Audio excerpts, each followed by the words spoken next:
স্বামী স্ত্রী দুজন মুসলমান হয়েছে, মক্কায় থাকার কায়দা নাই, দুজনকে ঝুলায় পিটাইব আবু সুফিয়ান। রাতারাতি হিজরত করে হাবশায় চলে গেছে।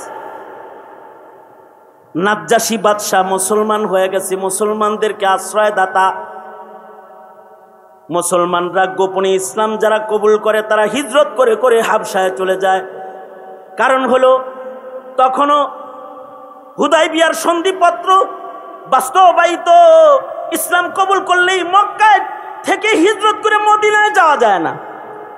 হাবশায় যে অবস্থান করতেছেন, আল্লাহ যদি কাউকে সরায় দেয় ইসলাম কবুল করার পরেও গাড়ে ধাক্কা দিয়ে সরায় দেয়।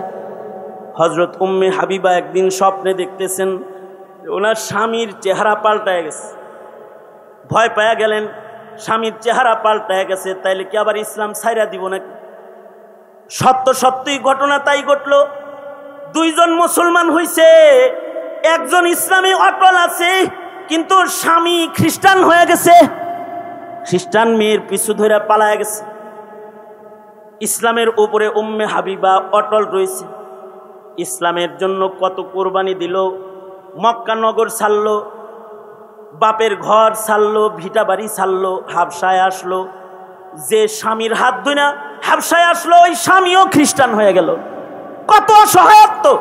হযরত উম্মে হাবিবা বলেন, হাবশায় আমার এমন এক জীবন শুরু হয়ে গেল যে আমার উপরে যেন একটা ঘূর্ণিঝড় চলছে, মহাসংকট, আমার কেউ নাই।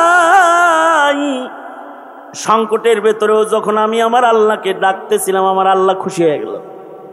আমার সুখের দিন চলে আসলো, আধার কেটে গেল, আলো জ্বলে উঠল। আমার ঘরের দরজায় নাজ্জাশী বাদশার পক্ষ থেকে পয়গাম সহ এক দাসী দাঁড়ানো দেখলাম, চিঠি লইয়া আগমন করেছে। দরজায় দাঁড়ায় জিজ্ঞেস করলাম, এহে দাসী কোত্থেকে এসেছো? নাজ্জাশী বাদশার পক্ষ থেকে এসেছি। কি নিয়ে এসেছো? উম্মে হাবিবা তোমার বিয়ার পয়গাম নিয়ে এসেছি। কিসের বিয়ের পয়গাম? কয়ে তোমার কাছে বিবাহের পয়গাম পাঠাইছেন হাবিবুল্লাহ রাহমাতুল আলামিন মুহাম্মাদুর রাসূলুল্লাহ সাল্লাল্লাহু আলাইহি ওয়াসাল্লাম বাদশার মাধ্যমে তোমার কাছে বিয়ের পয়গাম পাঠাইছেন। তুমি যদি রাজি হও তাহলে রাহমাতুল আলামিনের ঘরে যাইবা, বউ হয়ে যাইবা। হযরত উম্মে হাবিবা বলেন, জিন্দেগির সবচেয়ে সুন্দর সময় আমার এসে গেল, যে আমি যারে পাইতে চাই, আমি যাকে আখিরাতে পাইতে কালেমা পড়েছি তাকে আমি দুনিয়ায় পাইয়া গেলাম। যারে আমি পরে পাইতে চেয়েছি তাকে আমি আগে পাইয়া গেলাম। যে আল্লাহরে পাওয়ার জন্য, খুশি করার জন্য আমি হিজরত করেছি, সেই আল্লাহ তাআলাকে আমি কাছে পাইয়া গেলাম। কারণ মুহাম্মাদুর রাসূলুল্লাহ সাল্লাল্লাহু আলাইহি ওয়াসাল্লাম নিজের থেকে কিছু কয় না। রাসূল যেহেতু পয়গাম পাঠাইছেন, এই পয়গাম রাসূলুল্লাহর পক্ষ থেকে না, এই পয়গাম সামনে যত সময় আসতেছে, সময়গুলো খারাপ আসতেছে, খারাপ যে আসবে এই ঘোষণা মুহাম্মাদুর রাসূলুল্লাহ সাল্লাল্লাহু আলাইহি ওয়াসাল্লাম ১৫০০ বছর আগেই বলে গেছেন। দিন সামনে ধীরে ধীরে খারাপ আসবে। দিন একটা সময় তো মুসলমানদের দিন অনেক ভালো ছিল, খায়রুল কুরুন ছিল, জমিনের সবচেয়ে সুন্দর সময়, যে সময় এই জমিনের উপরে কোনো অপরাধ ছিল না, এই জমিনের ভেতরে কোনো পাপাচার ছিল না, জমিনের ভেতরে কোনো জুলুম ছিল না, অত্যাচার ছিল না, জমিনের উপরে গুনাহ করার মানুষ ছিল না, খেলাফে সুন্নত চলার মানুষ ছিল না, রাতের অন্ধকারেও পাপ করার মানুষ ছিল না, রাতের আধারেও গুনাহ করার মানুষ ছিল না, রাতের আধারে মানুষ গুনাহ করত না আল্লাহর ভয়ে। এত সুন্দর যুগ। জমিনের উপরে কোনো জুলুম তো ছিলই না, জমিনের উপরে পর নারীর দিকে তাকানোর মতো চোখ ছিল না। আল্লাহু আকবার বলেন, আর আস্তে করে বলেন আল্লাহু আকবার। মিয়া সারাদিন চিল্লাইতে চিল্লাইতে তো সব শেষ করে আলাইছেন নাকি? হ্যাঁ, জোরে আওয়াজ করে বলেন আল্লাহু আকবার, জোরে করে বলেন আল্লাহু আকবার, আরো জোরে করে বলেন আল্লাহু আকবার, জোরে বলেন। হ্যাঁ, একটা সময় এরকম ছিল যেই সময়ে পর নারীর দিকে তাকানোর চোখ ছিল না। আর এখন মানুষ চোখের গুনার সর্বোচ্চ আয়োজনের সীমানায় পৌঁছে গেছে, যে হাতে হাতে পরনারী দেখার আমল চলে আসছে। মোবাইল, আপনি ওয়াজ শুনতেছেন তো দেখবেন মাঝখান দিয়ে নগ্ন এক মহিলার আগমন ঘটে গেছে ইউটিউবে। আপনি বয়ান শুনতেছেন, মনে হয় যেন যে আল্লামা জুনায়েদ আল হাবিব সাহেবের বয়ান শুনবেন, এর ফাঁক দিয়ে দেখবেন যে এক বেডিয়ায় আমনের কইছে আই লাভ ইউ। হ্যাঁ, একটা মহিলা এসে আপনাকে আমন্ত্রণ জানাইতেছে, আপনার কাছে বিজ্ঞাপন নিয়ে হাজির হয়ে গেছে। এই তো জমানা। কিন্তু এমন একটা জমানা ছিল যখন জমিনের উপরে পরনারীর দিকে তাকায়া দেখার চক্ষু ছিল না, অপরাধী চোখ ছিল না, এতটুকুন চোখ ছিল না। হযরত ওমরের শাসন আমল, মসজিদে নববীতে রওজায়ে আতহারে এক যুবতী সরসী শকতি সুন্দরী নারী এসে জিয়ারতের জন্য হাজির হয়েছে। প্রশ্ন হয়েছে তাকে, বাড়ি কোথায়? কই থেকে আসছো? মদিনায়। বাড়ি হইলে ইয়ামানে। ইয়ামান থেকে মদিনায় আসছি। ইয়ামান থেকে 850 মাইল, 850 মাইল রাস্তা সফর করে মদিনায় আসছে। তুমি একা? তোমার মাহরাম কই? মাহরাম নাই। মাহরাম ছাড়া কোনো মহিলার সফর করা শরীয়তে ইসলামে জায়েজ নাই। এই মহিলা ইয়ামান থেকে মাহরাম ছাড়াই চলে আসছে। জিজ্ঞাসা করা হয়েছে, মাহরাম বিহীন নাজায়েজ সফর কেন করলে? মহিলা বলে, আমার মাহরাম নাই। ইসলামের সংকটে আমার বাবা, আমার ভাই যুদ্ধের ময়দানে শহীদ হয়ে গেছে। একমাত্র মায়ের খেদমতে ছিলাম, মা রফাত হয়ে গেছে। ভাবলাম রাসূলের মদিনায় জিন্দেগি কাটানোর জন্য হিজরত করি, তাই ইয়ামান থেকে সব বেচা টাকা পয়সা সহ আমি হিজরত করে একা মদিনায় চলে আসছি। মহিলাকে হযরত ওমর জিজ্ঞেস করছেন, এই নারী সুদূর ইয়ামান থেকে 850 মাইল সফর করে সম্পদ সহ গহনা সজ্জিত যুবতী একটা নারী, তুমি পায়দল হেঁটে মদিনা পর্যন্ত আসলে। এ পর্যন্ত আসতে কি তোমার দিকে কোনো দুষ্ট চক্ষু তাকায়েছে? অর্থাৎ লোভনক দৃষ্টিতে কোনো যুবক কি তোমার দিকে তাকায়েছে কি? অথবা তোমার ইজ্জত সম্ভ্রমের হুমকি হয় এমন কোনো পরিবেশের মুখোমুখি কি তুমি হইছ? মহিলাটা বলে, আলহামদুলিল্লাহ আমিরুল মুমিনিন, ইয়ামান থেকে মদিনা পর্যন্ত সুসজ্জিত অবস্থায় আমি একটা একা যুবতী নারী পায়দল হেঁটে মদিনা পর্যন্ত আসছি। আলহামদুলিল্লাহ, কোনো পরপুরুষ আমার দিকে নজর করে তাকায় নাই। রাস্তায় যত পুরুষের সাথে দেখা হয়েছে, পুরুষরা ছিল মুত্তাকি, নারী দেখলে তারা ছিল তাদের নজর নিম্নগামী।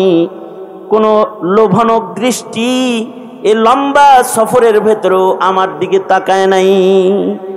কত সুন্দর সমাজ খায়রুল কুরুনের ভেতরে ছিল, যে সে সুদূর ইয়ামান থেকে মদিনা পর্যন্ত আসছে।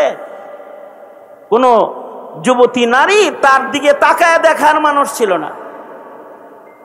যায় দিন ভালো যায়, আসে দিন খারাপ। আর আমরা এখন একটা সমাজে বসবাস করতেছি, যখন 90% মুসলমানের দেশেও ঢাকা বিশ্ববিদ্যালয়ের মতো বিশ্ববিদ্যালয়ের একটা মুসলিম রমণীর ইজ্জত ধরে টান দেয়া হয়, তার পর্দা ধরে টানাটানি করা হয়। এরকম সংকট এসেছে। এমন একটা সমাজ, একটা সময় ছিল যখন খেলাফি সুন্নতে একটা কাজ করার মানুষ ছিল না। আর এখন মুসলমানের মাটিতে প্রশাসনিকভাবে আইন হলো যে চাকরি করলে দাড়ি রাখতে পারবে না। মুসলমানের দেশে একটা মুসলিম চাকরি করবে, তার অধিকার নিয়ে এসে জব করবে, হালাল উপার্জন করবে, শর্ত হলো দাড়ি রাখতে পারবে না। যায় দিন ভালো যায়, দিন যত যাইতেছে তত ভালো যাইতেছে, আসতেছে তো সংকট যেন আমাদের দিকে ধেয়ে আসতেছে। একটা সমাজ ছিল যেই সমাজে পাপাচার ছিল না, গুনাহ করতে গেলে মানুষ ভয় পাইত, যে এখানে গানের আয়োজন করব, আমার মুরব্বীরা আমারে গানের আয়োজন করতে দিবে তো, যাত্রার আয়োজন করব, এখানে নাচানাচি করানো সম্ভব হবে তো, এটা ভয় ছিল। আর এমন এক সংকট আমাদেরকে ছবল দিয়েছে যে এখন মাহফিল করতে গেলে অনুমতি দিবে তো, এই প্রশ্নের মুখোমুখি দাঁড়িয়ে যেতে হয়। কি কথা বলেন না কেন? আপনাদের এলাকায় বাধা নাই অবশ্য, যদি বাধা থাকতো এত বড় সম্মেলন আপনারা করতে পারতেন না। বাধা নাই আপনাদের এলাকায়, তাই না? বাধা আছে, নরেন সরেন না কেন, কথা কন না কেন, ঠিক না? সংকট এরকম আসছে যে একটা সময় পাপাচার করতে গেলে পারবে কিনা এটা ভয় রাখতো দিলে। আর এখন এমন একটা সমাজ, কোরআনের আলোচনা আপনাদেরকে শোনাবে, আয়োজকরা চিন্তা করে প্যান্ডেল ঠিক থাকবে তো, অথবা হরণ ঠিক থাকবে তো, নাকি আবার পুলিশে খুলে লয়ে যাব, তাফসীরের কথা বলবে, কোরআনের কথা বলবে, বলতে পারবে তো। সংকট সামনে এসেছে, মনে রাখতে হবে সংকটের দিনেই হলো মুমিনের উন্নতির আসল সময়। মুমিনের ব্যবসা জমেই যখন সংকট আসে, তখন মুসলমানের ভয়ঙ্কর সংকট যখন আসে, সত্যিকারের মুমিনের বাণিজ্য, ইমানের বাণিজ্য তখনই উন্নত হয়। ইসলামের প্রথম যুগ ছিল সংকটের যুগ। এখনো পর্যন্ত আল্লাহর নাম বলার কারণে আপনাদের জিহ্বায় কেউ পেরেক দেয় নাই, কিন্তু ইসলামের ইতিহাসে এমনও সময় গেছে যখন আল্লাহর নাম উচ্চারণ করলে তার মুখে পেরেক লাগানো হয়েছে। হযরত বেলাল আল্লাহর নামের জিকির করছে অপরাধী, হযরত বেলালের জিহ্বা টেনে ধরে জিহ্বার ভেতরে পেরেক বসানো হয়েছে। আবু যার গিফারি আল্লাহর নাম নিয়েছে কারণে মাতাফে বাইতুল্লাহতে আবু যার গিফারিকে রক্তাক্ত অবস্থায় বেহুশ হয়ে জমিনে পড়ে যেতে হয়েছে। হযরত আবু যার কালেমা পড়েছেন এমন এক সংকটের দিনে, যখন হযরত আবু যার গিফারি মাতাফে বাইতুল্লাহতে দাঁড়ায় এক আল্লাহর ওয়াহদানিয়তের বাণী উচ্চারণ করেছে, লা ইলাহা ইল্লাল্লাহ। আবু যার গিফারির মুখে উচ্চারিত হয়েছে আশহাদু আল্লা ইলাহা ইল্লাল্লাহ ওয়া আশহাদু আন্না মুহাম্মাদার রাসূলুল্লাহ। জবানে যখন কালিমায়ে শাহাদাত উচ্চারিত হয়েছে, তো মুখে কালিমা এসেছে, এতটুকুন অপরাধে হযরত আবু যার গিফারিকে বাইতুল্লাহর মাতাফের ভেতরে কাফেররা ঐক্যবদ্ধভাবে আক্রমণ করে তাকে রক্তাক্ত করে বেহুশ করে বাইতুল্লাহর মাতাফে ফেলে দিয়েছে। কালিমা মুখে উচ্চারণ করেছে, এখানে আগুনের অঙ্গরার ভেতরে শুইয়ে দিয়েছে। হযরত আম্মারকে শুলিতে চড়তে হয়েছে। হযরত সুমাইয়াকে কালেমা পড়ার অপরাধে লজ্জাস্থানে বর্ষার আঘাতে শাহাদাত বরণ করতে হয়েছে। অতটুকুন সংকট তো এখনো পর্যন্ত আসে নাই, যখন কালেমা পড়লে দেশ ছেড়ে দেশান্তর হতে হয়েছে। বাদাল ইসলামু গারিবা সায়াউদু কামা বাদা। সংকটের ভেতর দিয়েই মুমিনের পদযাত্রা শুরু হয়েছে। ইসলামের অগ্রযাত্রা শুরু হয়েছে সংকট দিয়ে, বাধা দিয়ে। বাধার প্রাচীর ডেঙ্গিয়ে কালিমার পতাকাকে উঁচু করতে হয়েছে মুসলিম মিল্লাতের জমিনের উপরে। একের পর এক বাধা এসেছে, কালিমা উচ্চারণ করেছে, মুখে আঘাত হয়েছে, কালিমার ঝান্ডা হাতে নিয়েছে, হাত কেটে মাটিতে ফেলা হয়েছে, আর এক হাতে উঁচু করে ধরেছে, সে হাতকে কেটে ফেলা হয়েছে, কাটা হাত দিয়ে উঁচু করে ধরেছে, মুখ দিয়ে দাঁতে কামড় দিয়ে কালিমার ঝান্ডাকে উঁচু করে ধরেছে, তো গর্দানকে কেটে ফেলা হয়েছে। এই হলো মুসলমানের ইতিহাস, যে সংকটে, চরম সংকটের মুখোমুখি ছিল এক সময় মুসলমান। ওই সময় যারা সংকটের ভেতরে ইমানের উপরে অটল ছিল, ইসলামের উপরে যারা অটল ছিল, তাদেরকে আল্লাহ তাআলা আগে জান্নাত দিবেন আল্লাহর রাসূলের মাধ্যমে, আয়াতে কোরআনের মাধ্যমে আল্লাহ জানায়া দিচ্ছেন। এই সংকটের সময়ে যারা কালেমার পথে অগ্রসর হয়েছে তারা সাবিকিন, আস-সাবিকুন আল-আউয়ালুন মিনাল মুহাজিরিন ওয়াল আনসার। মুহাজির আর আনসারদের ভেতরে সংকটের দিনে যারা ইসলামের উপরে আমল করনেওয়ালা তারা তো সাবিকিন।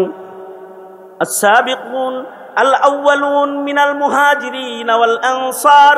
মুহাজির আর আনসারের ভিতরে সংকটের দিনে ইসলামের উপরে চলনেওয়ালা যারা তাদের অনেক দাম, আল্লাহর কাছে তারা দামি। তারা হলো ইসলামের ইতিহাসের মাথা, যারা আগে আগে ইসলাম কবুল করে সংকটময় সময়ে কালেমার উপরে অটল অবস্থায় জীবনযাপন করেছে। আর আল্লাহর রাসূল বলেন এমন একটা সংকট আবার একদিন জমিনে আসবে। মাঝখানে গেছে খায়রুল কুরুন, মাঝখানে গেছে স্বর্ণযুগ, যখন পাপ করার মানুষ ছিল না, সাগরের মাঝখানে গুনাহ করার মানুষ ছিল না। এই সংকটের সময়ে যারা ইসলামের উপরে ছিল তাদের যেমন দাম ছিল, আল্লাহর রাসূল বলেন আবার সংকট ফিরে আসবে। ইসলাম আর মুসলমানদের ইতিহাস হবে রক্তে জর্জরিত ইতিহাস।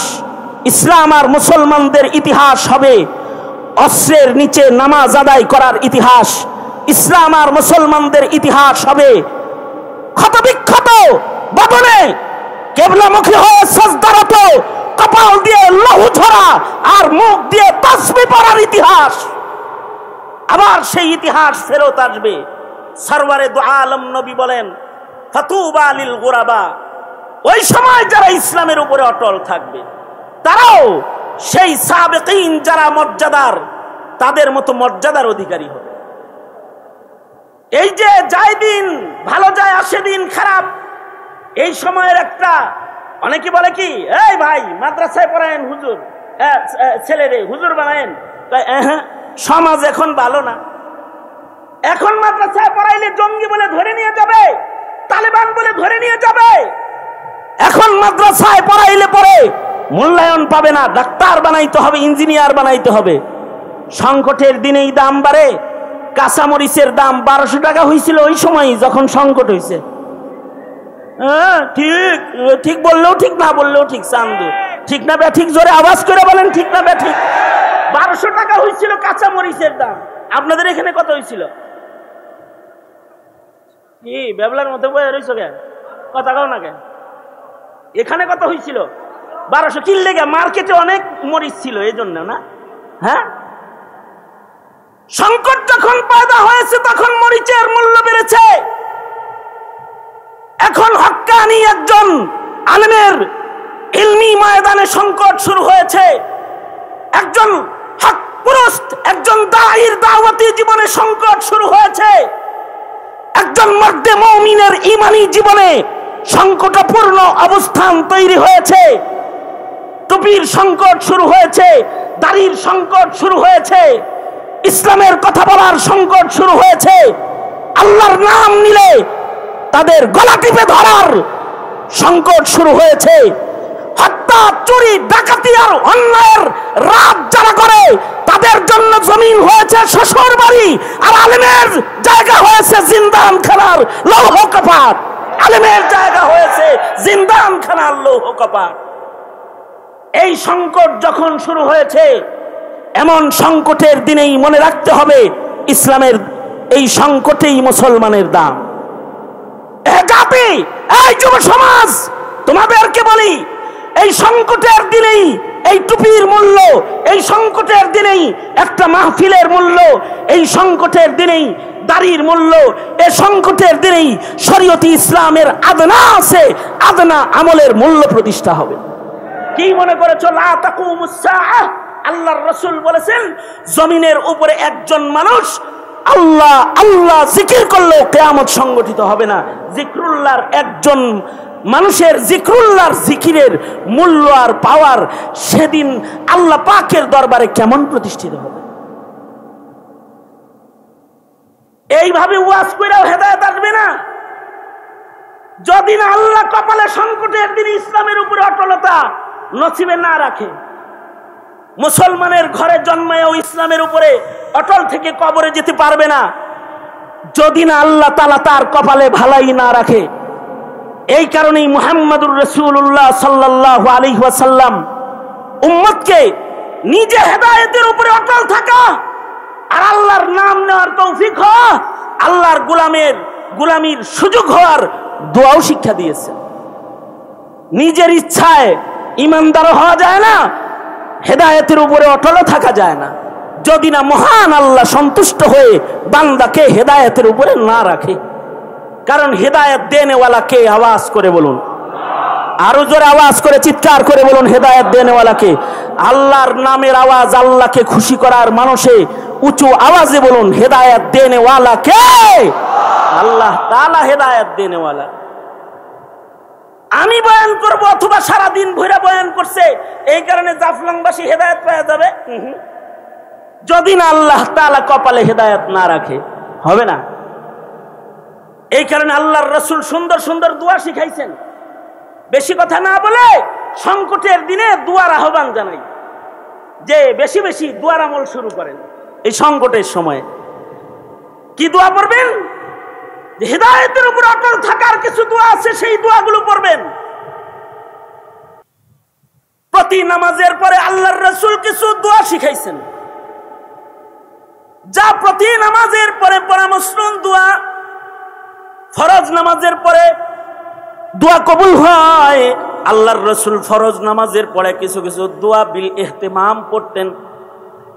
তার ভেতরে একটা দোয়া আমার সাথে পড়েন, আল্লাহুম্মা বলেন।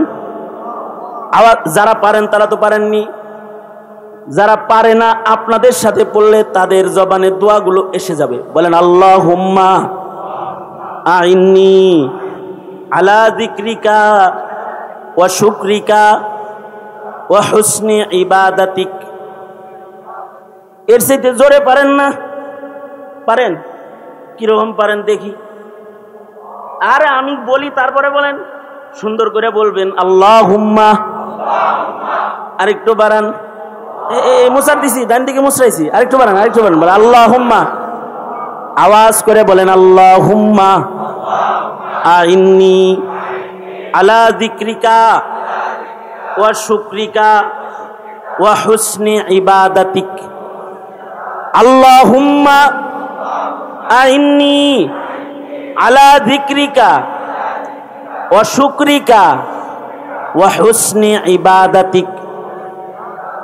তার মানে আল্লাহর রাসূল বলতেছে, আল্লাহরে কও যে আয় আল্লাহ, আমি আপনার নাম উচ্চারণ করতে পারবো না যদি না আপনি সাহায্য না করেন, আপনি যদি তৌফিক না দেন, আপনার মদদ যদি শামিলে হাল না হয়, আপনার নামের জিকির আমার মুখে বাইর হবে না।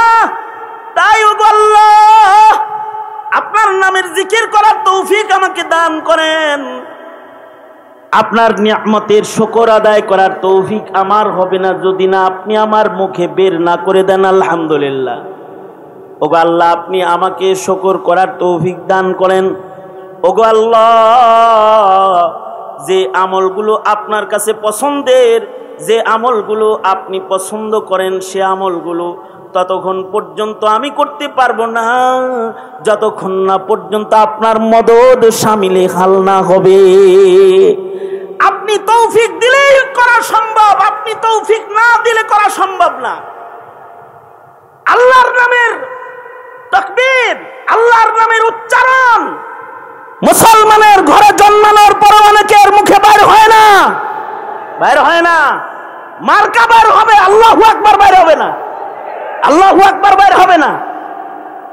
দলের স্লোগান বাইর হবে, মার্কার স্লোগান বাইর হবে, নেতার স্লোগান বাইর হবে, নবীর স্লোগান বাইর হবে না, বাইর হবে না। আল্লাহ বাইর না করলে বাইর হবে না, আল্লাহর নাম বের হবে না যদি না আল্লাহ বের না করে। এইটা আমি জোর করে আপনাদের মুখ দিয়েও বাইর করতে পারব না। যেমন আমি বলতেছি, বলেন তো আল্লাহু আকবার।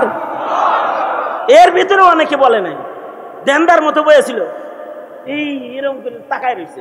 তার মানে হুজুর কি কয়, শ্রোতা কি কয়, হে চায়া দেখতেছে, মুখ দিয়ে বাইর হইছে না। বাইর করবেন তো আল্লাহ তাআলা। এই এই এত বীরের ভিতরে অনেকে ধ্যানদার মতো বয়ে থাকবো। বলেন আল্লাহু আকবার, আরো জোরে করে বলেন আল্লাহু আকবার। আমি বাইর করতে চেষ্টা করতেছি তাই বাইর হবে, কাজ হইব না। কপালে না থাকলে তার বাইরে হইব না।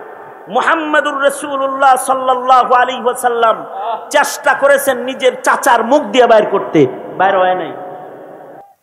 চাচা আবু তালিবকে ঘিরে আল্লাহর রাসূল বলে, একবার আল্লাহর নাম নেন, আল্লাহর জান্নাতে নেওয়ার জন্য আমি উকালতি করব ময়দানে মাহশারে। চাচায় কয় কি, সব সত্য জানি কিন্তু কমু না। তুমি সত্য নবী তাও জানি, তোমার দিন সত্য তাও জানি, কোরআন সত্য তাও জানি, লাত উজ্জা হুবুল এগুলোর জিকির করার পরে এইটি বাদ দিয়ে, বাপদাদার জিকির বাদ দিয়ে লা ইলাহা ইল্লাল্লাহ কইতে পারবো না। এ কইতে পারবো না বলতে বলতেই মালাকুল মউত এসে রূহ টান দিয়ে লয়ে গেছে। আল্লাহর রাসূল কান্দে, হায় চাচা একটা বার রবের নাম বললা না, যদি একবার বলতা তাইলে আমি আদালতে কিবরিয়াতে তোমার পক্ষে দাঁড়াইতাম। নবী আফসোস করে কাঁদতেছে। আল্লাহ তাআলা তার বন্ধুকে ডেকে বলতেছে, ইন্নাকা লা তাহদি মান আহবাবতা ওয়ালাকিন্নাল্লাহা ইয়াহদি মান ইয়াশা। ওগো বন্ধু, আপনি চাইলে হবে না, আমি চাইতে হবে। আপনি ভালোবাসলে হবে না, আমি ভালোবাসতে হবে। মোল্লায় ভালোবাসলে কাম হইব না, আল্লাহ ভালোবাসতে হবে। এদেশের মোল্লারা তোমা করে আল্লাহর নাম বাইর করার জন্য চেষ্টা করলে বের হবে না, আল্লাহ বাইর করতে হইব। এ কারণে আল্লাহর রাসূল দোয়া শিখাইছেন, প্রতিদিন এই দোয়াগুলো পড়া। আল্লাহ আপনি আমার মুখে আপনার নাম বাইর করেন। আরবিতে যদি না পারেন তাহলে ইংলিশে কইেন, ইংলিশে কইবেন আল্লাহ আমার মুখে জিকির দেন। যদি ইংলিশে না পারেন তাহলে হিন্দিতে কইেন, হিন্দিতে না পারেন বাংলায় কইেন, কারণ আল্লাহ তাআলা তো বাংলা বুঝে না, হ্যাঁ ইংলিশ তো বুঝেই না, আমেরিকার ভাষা বুঝে বুঝে। আপনি যে ভাষায় পারেন সে ভাষায় বললেন। যদি ভাষা বলতে, আল্লাহর নাম জোরে বলতে আপনার কষ্ট হয় তাহলে দিলে দিলে কইেন, কেউ না শুনে আল্লাহ শুনে বললেন, আল্লাহ আমি মাপ চাইতেছি, তুমি আমারে মাপ করে দাও। দিল দিয়া বললেন, কারণ তিনি তো এমন জাত, ইয়ালামু বিজাতিস সুদূর, হৃদয়ের কল্পনা, হৃদয়ের কথাও তিনি শোনেন। তাও বলতে পারবেন না তো আল্লাহ তাআলার কাছ থেকে মদদ পাওয়ার আশা রাখেন না। আল্লাহর কাছে চায় নেন মদদ। আল্লাহ যদি মদদ করে, আল্লাহ যদি হেদায়েতের পথে অটল কাউকে রাখে, তাহলে দুনিয়ার কেউ তাকে গোমরা করতে পারে না। আর আল্লাহ যদি কাউরে গোমরা করে দেয়, পৃথিবীর সবাই মিলে হেদায়েত, আল্লাহ যদি কাউরে গোমরা করে দেয়। এই কারণেই কেউ আছে ঘরে, মুসলমানের ঘরে জন্মেও নাস্তিক হয়ে যায়, খাতমে নবুওয়াত অস্বীকারী হয়ে যায়, আসাদ নূর হয়ে যায়, নাস্তিক মুরতাদ হয়ে যায়, মুসলমানের ঘরে জন্মায় কিন্তু নাস্তিক হয়ে যায়। কেউ আছে নেককারের তাহাজ্জুদ গুজার বাপের ঘরে জন্মায় নবীর বিরুদ্ধে কথা কয়, ইসলামের বিরুদ্ধে কথা কয়, তার মানে আল্লাহ কবুল করতেছে না তাকে। আবার কেউ আছে আজরের ঘরে জন্মায় কিন্তু খলিলের মতন পেয়ারা হয়ে যায়, মুশরিকের ঘরে জন্মায় কিন্তু আল্লাহ পাকের কাছে পেয়ারা হয়ে যায়। এ কারণে প্রতিটা মুমিন আল্লাহর কাছে হিদায়াত চাইবে, নেক কাজের তৌফিক চাইবে, আল্লাহ পাকের পছন্দের কাজ করার জন্য আল্লাহর কাছ থেকে তৌফিক চায়া নিবে। কারণ আল্লাহ কবুল করলে কাফেরের ঘর থেকেও জান্নাতি পয়দা হয়, আর আল্লাহ পছন্দ করলে মুসলিম হওয়ার পরেও বঞ্চিত হয়ে যায়। দুশ্মনের ঘরে ইসলাম পয়দা হয়ে যায়, ইসলামের দুশ্মনের ঘরে। হযরত আবু সুফিয়ান তখনও পর্যন্ত কালেমা পড়ে মুসলমান হন নাই। তিনি তখন মক্কা নগরে সরকার হিসাবে সরকারি আয়োজনে ইসলামের বিরুদ্ধে আইন প্রণেতা। তিনি কি আইন করে? কেউ যদি ইসলামের কথা কয় তার গলা টিপা ধরবি, কেউ যদি মুসলমান হয় তারে গাছে লটকায় পিটাবি। এগুলো হলো আইন, আবু সুফিয়ানের আইন। কেউ যদি মুসলমান হয় তাকে শরীফে চারাবি প্রয়োজনে। এগুলো হলো সরকারি আয়োজনে মক্কার আইন। আইন প্রণেতা নেতাকে, নেতা হলো আবু সুফিয়ান রাদিয়াল্লাহু আনহু, তখনও পর্যন্ত কালেমা পড়ে মুসলমান হয় নাই। কিন্তু আল্লাহ চাইতেছেন তুই একদিক দিয়ে আইন করবি, তোর ঘরের ভেতরে আমি কালেমার পতাকা জ্বালামু, ওড়ামু। একদিক দিয়ে আবু সুফিয়ান ইসলামের বিপক্ষে কথা কয়, আর আরেক দিক দিয়ে আবু সুফিয়ানের কন্যাকে আল্লাহ তাআলা ইসলামের দৌলত দান করেছে। হযরত উম্মে হাবিবা রাদিয়াল্লাহু আনহা নিজে না, শুধু স্বামী সহ, স্বামী স্ত্রী দুজন কালেমা পড়ে মুসলমান হয়ে গেছে। এখন স্বামী স্ত্রী দুজন মুসলমান হয়েছে, মক্কায় থাকার কায়দা নাই, দুজনকে ঝুলায় পিটাইবো আবু সুফিয়ান। রাতারাতি হিজরত করে হাবশায় চলে গেছে। নাজ্জাশী বাদশাহ মুসলমান হয়ে গেছে, মুসলমানদেরকে আশ্রয় দাতা। মুসলমানরা গোপনে ইসলাম যারা কবুল করে তারা হিজরত করে করে হাবশায় চলে যায়। কারণ হলো তখনও হুদাইবিয়ার সন্ধিপত্র বাস্তবায়িত, ইসলাম কবুল করলেই মক্কায় থেকে হিজরত করে মদিনায় যাওয়া যায় না। হাবশায় যে অবস্থান করতেছেন, আল্লাহ যদি কাউকে সরায় দেয়, ইসলাম কবুল করার পরেও গাড়ে ধাক্কা দিয়ে সরায় দেয়। হযরত উম্মে হাবিবা একদিন স্বপ্নে দেখতেছেন ওনার স্বামীর চেহারা পাল্টায় গেছে।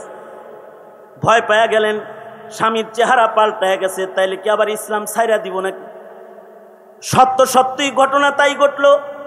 দুইজন মুসলমান হইছে, একজন ইসলামে অটল আছে, কিন্তু স্বামী খ্রিস্টান হয়ে গেছে, খ্রিস্টান মেয়ের পিছু ধরে পালায় গেছে।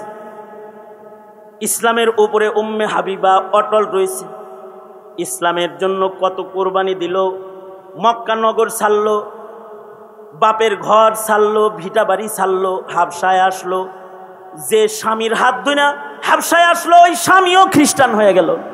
কত অসহায়ত্ব!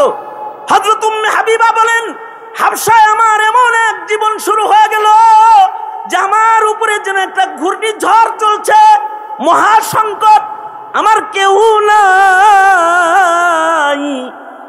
সংকটের ভেতরেও যখন আমি আমার আল্লাহকে ডাকতেছিলাম, আমার আল্লাহ খুশি হয়ে গেল। আমার সুখের দিন চলে আসলো, আধার কেটে গেল, আলো জ্বলে উঠল।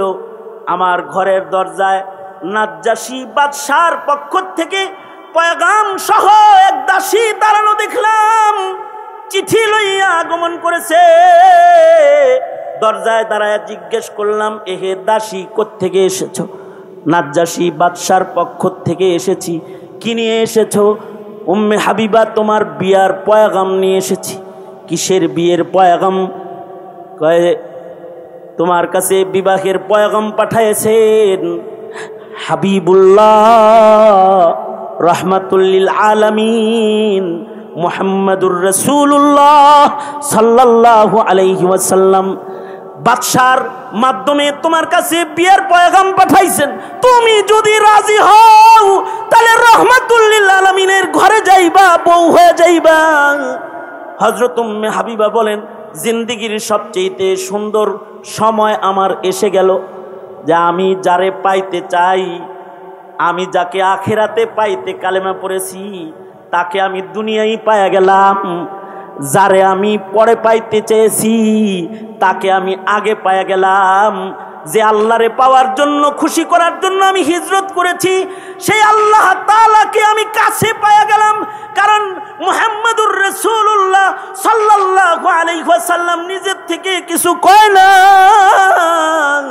রাসূল যেহেতু পয়গাম পাঠাইছেন, এই পয়গাম রাসূলুল্লাহর পক্ষ থেকে না, এই পয়গাম সংকটের ভেতরেও তাকে দিনের মজা দেয়, দিনের উপরে চলা তাকে সহজ করে দেয়। যতই সংকট হোক, রব রাজি থাকলে দিনের উপরে চলার লজ্জত বেড়ে যাবে, দিনের উপরে চলা সহজ হয়ে যাবে। এজন্য এহে জাতি, তোমাদেরকে বলবো, এই সংকটের সময়ে আল্লাহর গোলামি করার জন্য আল্লাহর আশ্রয় তোমরা গ্রহণ করো, আল্লাহর আশ্রয় গ্রহণ করো। যখন তোমার শক্তিতে কুলাচ্ছে না ইসলামের উপরে চলা, যখন তোমার শক্তিতে কুলাচ্ছে না ইসলামের কথা মাওলা, তো তুমি তোমার রবকে বলো। তোমার রব তোমার মুখের কথা পুরা করারও ওয়াদা করেছে। তুমি যদি গোলাম হও তাহলে লাউ আকসামা আলাল্লাহি লা বাররা, তুমি গোলামের মতো গোলাম হলে তোমার কসম পুরা করে আল্লাহ তাআলা নিজের হাতে তোমার ভাগ্যকে পরিবর্তন করে দিবে। ওয়াদা করনে ওয়ালা আল্লাহ তাআলা। সঙ্গত কারণে এই মুসলিম মিল্লাত আপনাদেরকে বলি, সংকটের দিনে সংকট দেখে কি ইসলাম থেকে দূরে সরে যাবে না।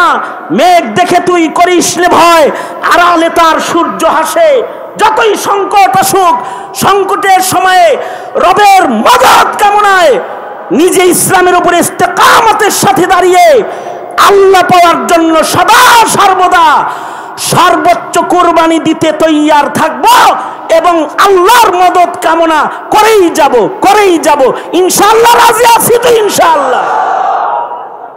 এই মাহফিল, এই যে দাওয়াতি আয়োজন যেটা অনুষ্ঠিত হয়েছে, উলামা হযরতরা কথা বলেছে, এই কথাগুলোই হিদায়াতের জন্য যথেষ্ট কথা নয় যদি না আল্লাহর মদদ শামিলে হাল না হয়। সুতরাং আসুন সকলে আল্লাহর দিকে মুতাওয়াজ্জু হই, আল্লাহর মদদ চাই আর ঈমানের উপর অটল থেকে সামনে বেড়ে যাই। বেশি কথা বলার মতো হিম্মত আমার নাই, আর পুঁজি তো নাই। পিতাজি বসে আছেন, উস্তাদ বসে আছেন, মুরব্বী বসে আছেন। মুরব্বীর সামনে এত লম্বা করে কিছু বলার নাই। তবে আমি শুধু এতটুকুন বলতে চাই, ইসলামের শুরু তো হয়েছে সংকটে। সংকট যদি আরো বেড়েও যায়, কঠিন সময়েও এহে আল্লাহ প্রেমিক মুমিনেরা, তোমরা তোমাদের ইমানি দস্তরখানে সর্বোচ্চ কুরবানি দিয়ে হলেও ইসলামের ইমানের দস্তরখানে তোমরা অটল অনড় থাকবে। হয়তো বা শাহাদাতের পেয়ালা পান করবে, তারপরেও ইমানের উপরে ইস্তেকামতের সাথে দাঁড়িয়ে থাকতে প্রস্তুত আছো তো ইনশাআল্লাহ? আছো তো ইনশাআল্লাহ? আল্লাহ তাআলা তোমাদেরকে তৌফিক দান করুন। এই আমাদের সকলকে আল্লাহ তাআলা তৌফিক দান করুন এবং ইমানের উপরে অটল থেকে আমাদেরকে আল্লাহ তাআলা আল্লাহ তাআলা খাতেমা বিল খায়র নসিব করুন। এ কামনা করি আমি আমার সংক্ষিপ্ত দাওয়াত এখানেই ইতি টেনে আজকের মাহফিলের আখিরি আলোচনা, আখিরি মুনাজাত করার জন্য যেই মুরব্বীকে আপনাদের কাছে এখন উপস্থিত, আপনাদের সামনে এখন তুলে ধরতেছি, তিনি হলেন আমাদের সকলের মুরব্বী শেখুত তাফসীর আল্লামা খুরশিদ আলম কাসেমী দামাত বরকাতুহুল আলিয়া। তিনি শেষ নসিহা এবং শেষ মুনাজাত করবেন। আখিরি মুনাজাত করে একসাথে এখান থেকে সবাই চলে যাব ইনশাআল্লাহ। আল্লাহ তাআলা এই আয়োজন মাহফিল সবটুকুন কবুল করেন, আমাদের হাজিরিকে কবুল করেন। আমিন। ওয়া আখিরু দাওয়ানা আলহামদুলিল্লাহ।